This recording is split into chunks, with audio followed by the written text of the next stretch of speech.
Hello everyone, welcome to my channel.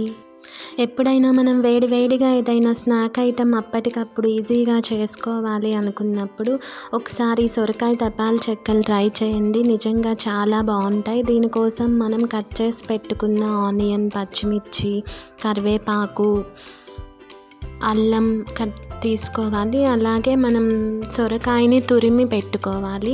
దీనికోసం మనం బియ్యం పిండి తీసుకొని అందులో సరిపడా ఉప్పు వేసుకోవాలి. తర్వాత మనం కట్ చేసి పెట్టుకున్న అల్లం ముక్కలు, పచ్చిమిర్చి ముక్కలు, ఆనియన్ ముక్కలు, కరివేపాకు అన్నీ వేసి, జీలకర్ర వేసి పిండిని సొరకాయ తురుము కూడా యాడ్ చేసి మనం పిండిని బాగా కలుపుకోవాలి. ఈ సొరకాయ తురుము అనేది ఆప్షనల్. కొంతమంది ఇలా డైరెక్ట్గా కూడా చేస్తారు సొరకాయ తురుము వేయకుండా. సొరకాయ తురుము ఎక్కువ వేస్తే వాటర్ కూడా వేసే పని లేకుండా పిండి కలుస్తుంది.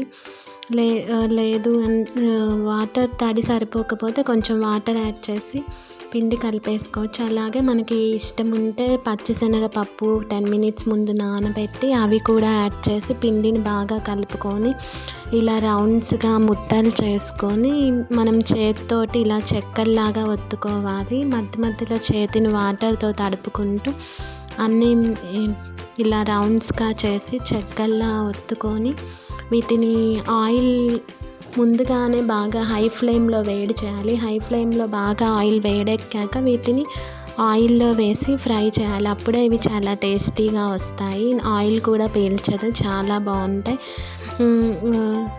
బాగా ఉడికాక లైట్ బ్రౌనిష్ షేడ్లోకి వచ్చాక తీసి సర్వ్ చేసుకోవాలి. చూడండి, ఇలా బ్రౌన్ షేడ్లోకి రావాలి. ఇవి సర్వ్ చేసుకొని తినండి. చాలా వేడివేడిగా, క్రిస్పీగా, చాలా టేస్టీగా బాగుంటాయి. పైగా ఇప్పుడు చలికాలంలో ఇలా ఏదైనా వేడివేడిగా చేసుకొని తింటే చాలా బాగుంటుందండి. ట్రై చేయొచ్చు. Thank you for watching. Please like and subscribe.